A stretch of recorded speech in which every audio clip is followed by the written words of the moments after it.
خوبصورت زندگی خود بخود نہیں بن جاتی، زندگی کو خوبصورت بنایا جاتا ہے۔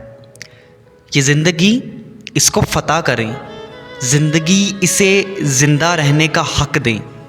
اگر آپ کے پاس جرت کا ایک تنکا ہے نا، ایک تنکا، تو بس اس ایک تنکے کو اللہ تعالیٰ طوفان بنا دے گا۔ بس اپنا تنکا سنبھال کے رکھیں، زندگی کو روک کر، تڑپ کر، مایوس ہو کر اور نا امید رہ کر مت گزاریں۔ اللہ پر مکمل یقین رکھیں، خود سے ملنے کے بعد اپنے رب سے فریاد کریں۔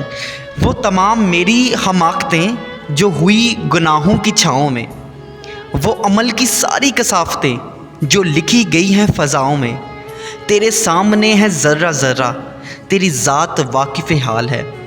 میں برا سہی مجھے بخش دے، میرے دل کو سخت ملال ہے۔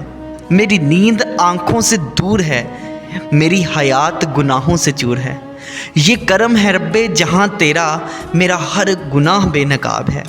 تجھے اختیار ہے سب کا سب، میرا تجھ سے اتنا سوال ہے۔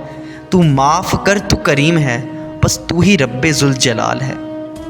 یاد رکھیں انسان اپنا مقدر نہیں لکھتا، لیکن یہ یاد رکھیں انسان اپنی کوشش، ہمت اور لگن سے اپنے رب سے اپنی مرضی کا مقدر لکھوا سکتا ہے۔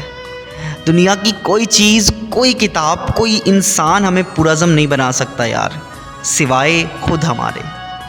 کردار سے بنائیں معیار زندگی، حالات سے حیات کا سودا نہ کیجیے۔